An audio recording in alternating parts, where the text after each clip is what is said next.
kept sicking these dogs on us.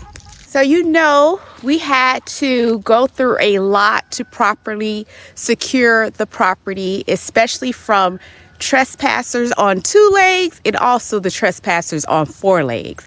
So what we ended up doing is doing 2 layers of fencing. One that you saw in our previous video, and then also another one towards the back. And I'm going to show you our setup towards the back that is helping to keep a lot of these trespassers out, especially the wild dogs, because we really want to get this property to a point where our contractors can come on and be safe, that the children can come visit the farm site, any type of visitors can come visit and they'll feel safe. It's unfortunate that we have a lot of people that just let their dogs loose in the country and the dogs just roam all over the place. And I know it's not confined to just country living or rural living, that they also do it in other areas, but it was so bad. It was just so bad here that we were constantly encountering all kinds of dogs. So yes, we have this as a form of deterrence. And let me go get my cousin Zion and see what he's up to, and we're going to walk towards the back, and I want to show you another system that we have set up to stop a lot of these dogs from invading our property. Zion! What you doing, Zion? Making sure the fence is secure. You looking at the gaps in the fence? Yeah. Okay, so what we're getting ready to do, if you see, Zion actually started attaching a lot of these little clips too, because we cannot have these fence up without trying to electrify them, because we're going to make sure that we triple, quadruple, whatever the 5th thing is, in order to ensure that nothing comes on the property. So we have to electrify the fence. That's what you see as far as the clips, okay?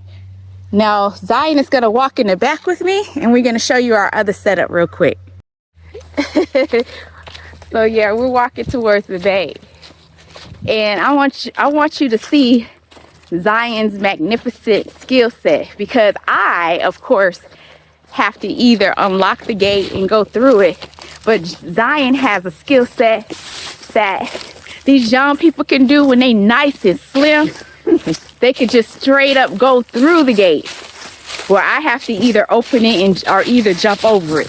So let me show you something Zion can do. It's so funny. Hold on.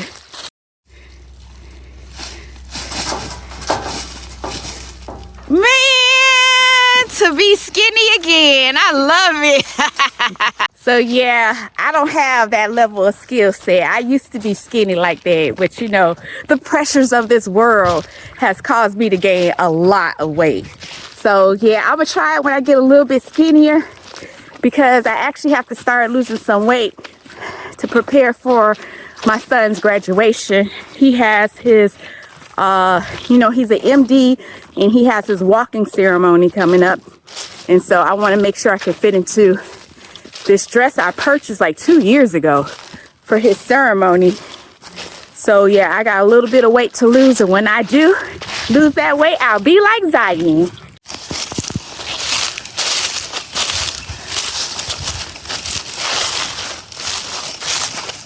I don't know if you could pick up the noise, but we heard the noise as soon as we came through this area.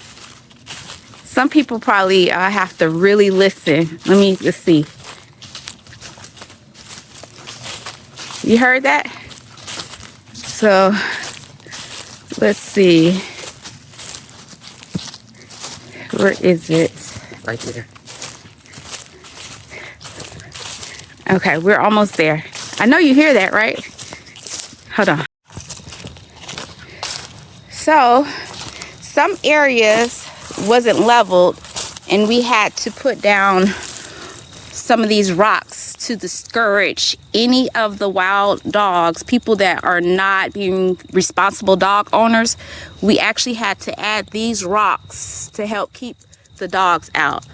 Now I know you hear that sound, and the sound is coming from the sonar that was donated to us to help us with the dogs. Let me give you a close-up. So far, it has been since September since we had any issues with dogs, which is good. I'll give you the actual date and show you the footage of the last wild dogs that we have had on the property. But let's give you a close-up of the sonars. And this is for anybody else that might be experiencing this kind of issue.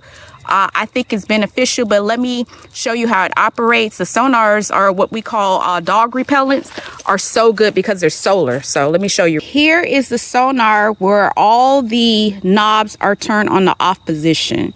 So what we do is, because of how this area is, we turn this all the way up as far as the frequency on the sonar.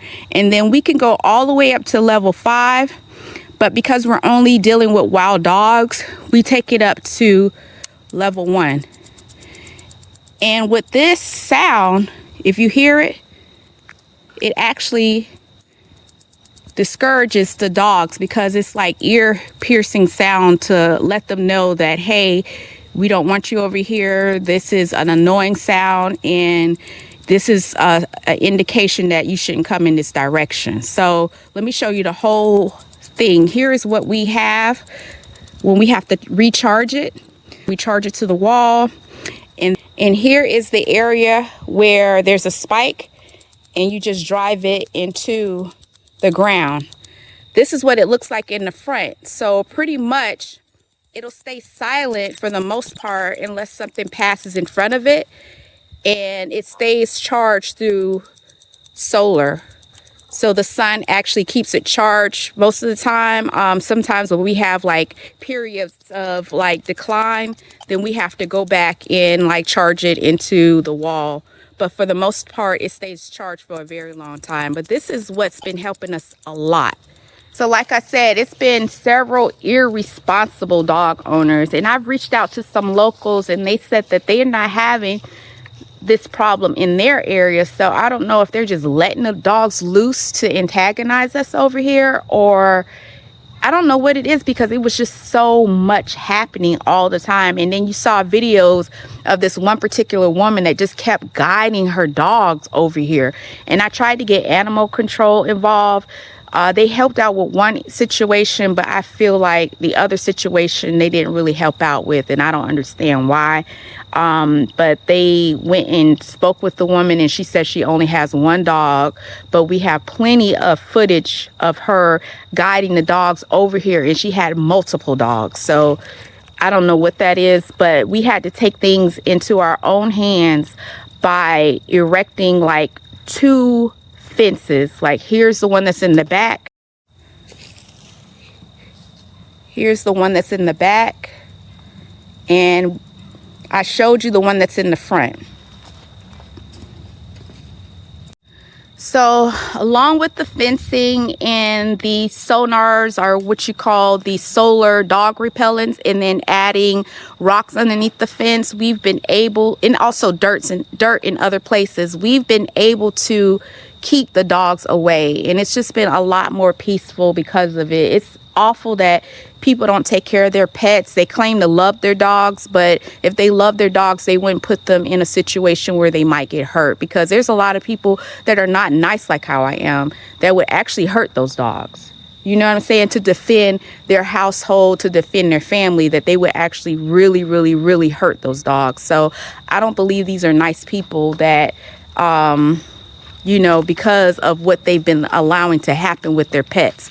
So that's what we've got going on. I just wanted to show you, just in case you needed to do this for yourself, you know, get some of these repellents out here and use them, and also build a fence to ensure that your property is protected from any kind of strays, people not taking care of their pets. And really, that's it. So Zion, you got anything you want to say?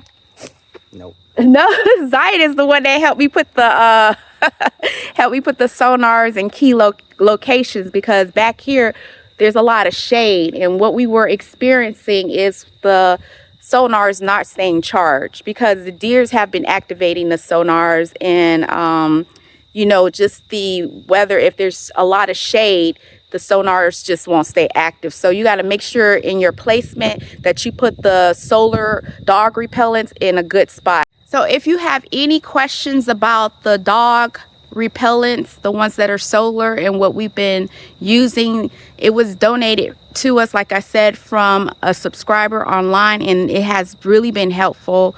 If you have any questions, just let me know. Just comment below. Other than that, please always like, comment, share, and subscribe. Thank you so much for watching. Bye-bye.